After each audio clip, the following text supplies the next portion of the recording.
Eastwards, just 12 kilometers away from the Nairobi Central Business District, is Kayole, a sprawling suburb which is home to many Kenyans. Majority here are hard-working citizens struggling to eke out an honest living. But its densely populated nature and the limited reach of security officers makes Kayole a magnet to criminals. And the crime industry here is diverse. It ranges from the expected to the shocking. For instance, we got wind that there is a booming but secretive trade in babies going on here.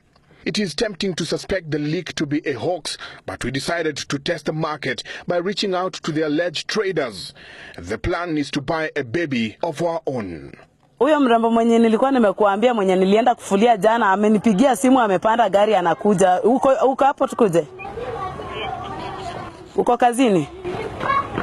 Haya sawa nakuja tu saa. Ameniambia hata ako karibu kufika Soweto. Acha nimengojea Our contact arranges for a meeting on Tuesday afternoon.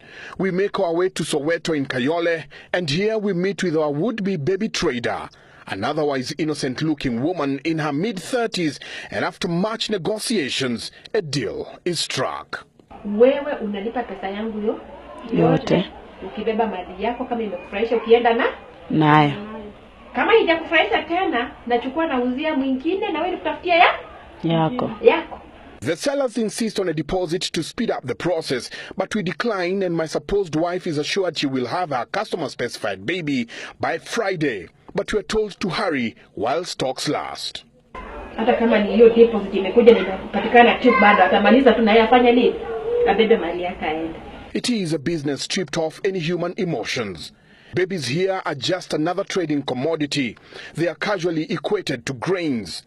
For example, in a market jargon, a baby girl is known as maharagwe, Swahili for beans. A baby boy is mahindi, Swahili for maize.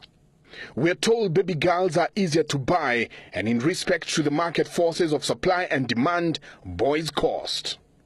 Mrembo kazuri tu hivi. Maragwe ile smart. Maragwe. Hata nilikuwa nimesahau Maragwe smart. Sawa. Mahindi usitafute. Mahindi kuna mtu tayari ishachukuliwa. Ishachukuliwa saa hii. Kuna kwa hizo vitu ni hot cake. We agree on a final price of 150,000 shillings for a baby girl.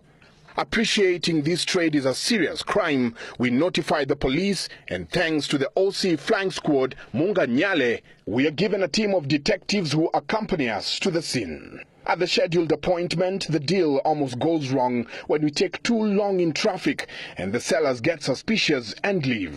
On our arrival, the lady pleads with them to come back, but they never do.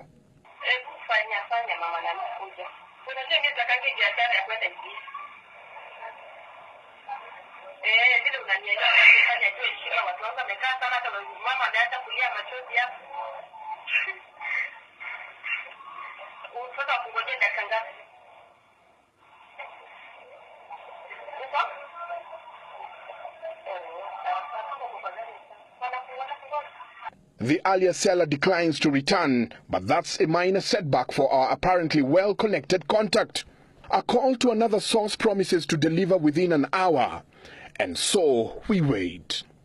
2 hours later, at about 4:30 p.m., we have our purchase delivered. 3 women deliver a baby girl who is less than a week old. They take time to confirm the prize money is right. But this is not going to be a happy ending deal, and as they leave with the cash, the detectives pounce.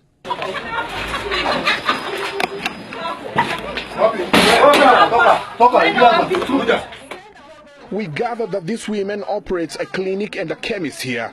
It is where mothers who cannot afford maternity costs in other hospitals come to deliver. But sources tell us that the women are part of an extensive syndicate that involves other clinics, mainly those neighboring Kayole.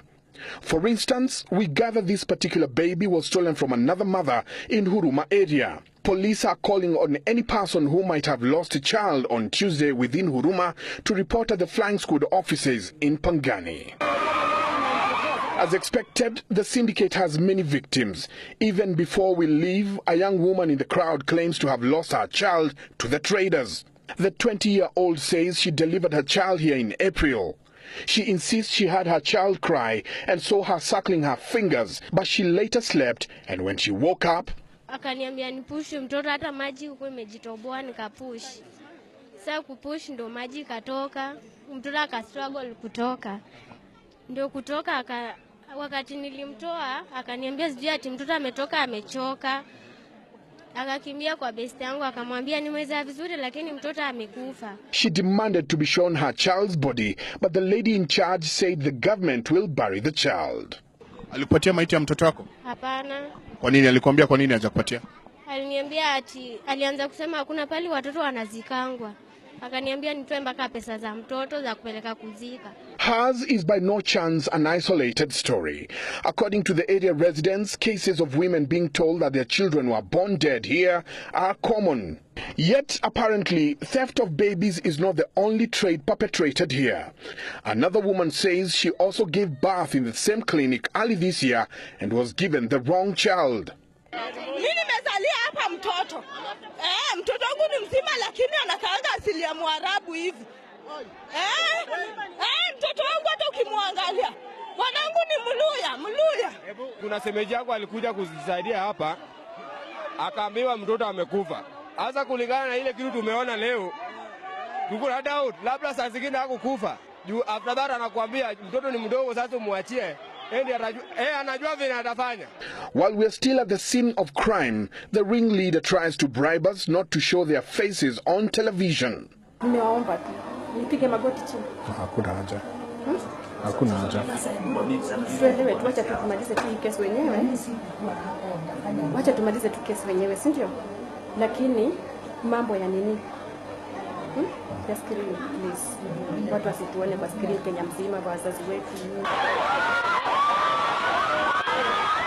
We had to fight our way out of the place as the angry residents bayed for the women's blood, almost overpowering the police.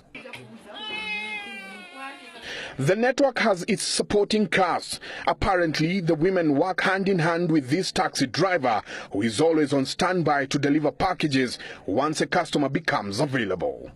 The 6 suspects were arraigned at the Milimani court today and charged before Senior Principal Magistrate Joseph Karanja. They are accused of offering for a female child to another person for adoption.